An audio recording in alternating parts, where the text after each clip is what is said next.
Au stade de basketball du Kansik Longkak à Yaoundé, de jeunes enfants apprennent à manier la balle orange et à réussir quelques paniers.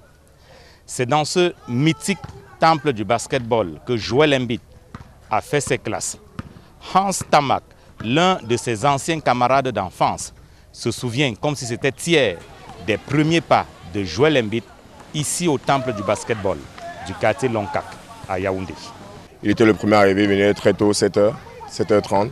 Il avait une qualité qui était un peu plus rare que chez les autres.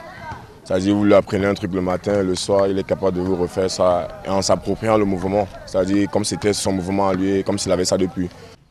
Les maisons sont tout autour. C'est vrai, lui, vous dites qu'il partait de Biémassi pour Longkak, mais vous autres, vous étiez tout autour. Ouais, on était tout autour, mais lui, il partait de Biémassi parce que son équipe s'entraînait ici. Voilà une maison d'un de ses anciens coéquipiers où il passe le temps à se reposer, je veux dire. Ils ont gardé de très bons contacts. Il s'appelle Akono, Daniel Akono. C'est là qu'ils ont à Kosango ensemble. Donc, quand lui devait rester 1 heure après les entraînements, il fallait qu'il se repose. Il allait chez Daniel. Et quand il a besoin d'exercice et que le coach n'est pas là, il vient chez Hans. Et la maison de Hans, qui est ma maison, est tout juste là derrière. Joel Embiid commence par le basketball, mais aussi par le volleyball. Il a d'ailleurs commencé à monter au filet avant de migrer plus tard vers le basketball. Dans son enfance, dans sa jeunesse, Joel Embiid a connu le stade de basketball de Longkak à Yaoundé, mais le nouveau MVP a également connu le terrain de basketball de la cité universitaire, terrain du basketball, installé en plein cœur du campus de l'université de Yaoundé 1 à Yaoundé, le campus où nous retrouvons l'un de ses premiers encadreurs, l'un de ses premiers coachs. Alors, coach Mouelet, dites-nous, le basketteur Joel Embiid, quel joueur était-il en club? Sa première passion, enfin que nous l'ignorons, c'est le volleyball.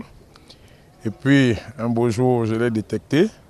Il a basculé, il a aimé le basketball. C'est quelqu'un qui était travailleur, dévoué, très appliqué. Il avait sa taille là, et puis sur le plan technique, c'est vrai, il était en apprentissage, mais il était très engagé. Il avait envie de prouver, il avait envie de progresser.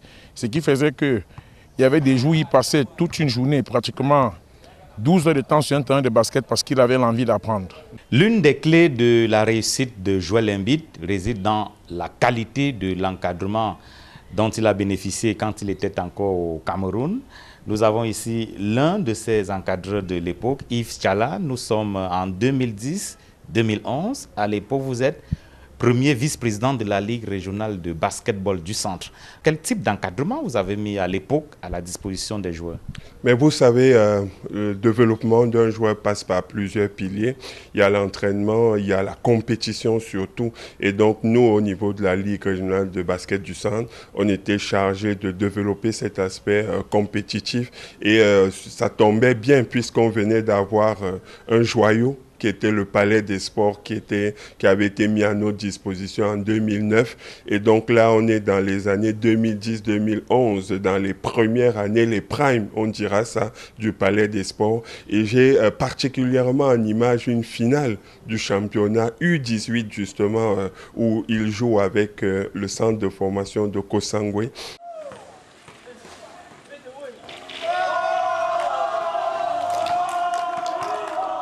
Joel Embiid a fait ses premiers pas ici au stade du Kansik de Longkak.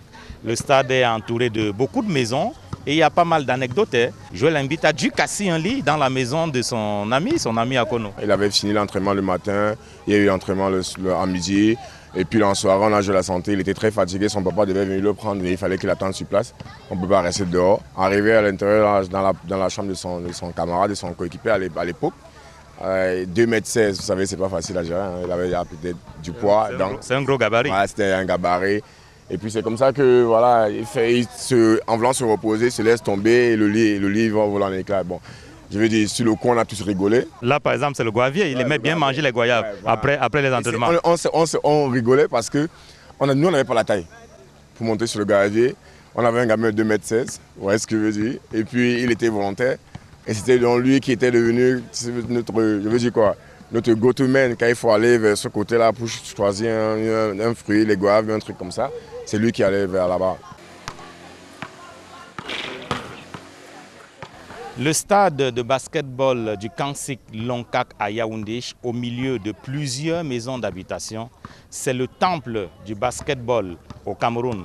Joel Embiid est parti d'ici pour se hisser au sommet de la NBA, le sommet du basketball mondial aux États-Unis d'Amérique. C'est un exemple d'abnégation et d'endurance dans l'effort. Joel Embiid, un exemple à suivre. Emmanuel Diop, Aïk Cyril, Equinox Télévision.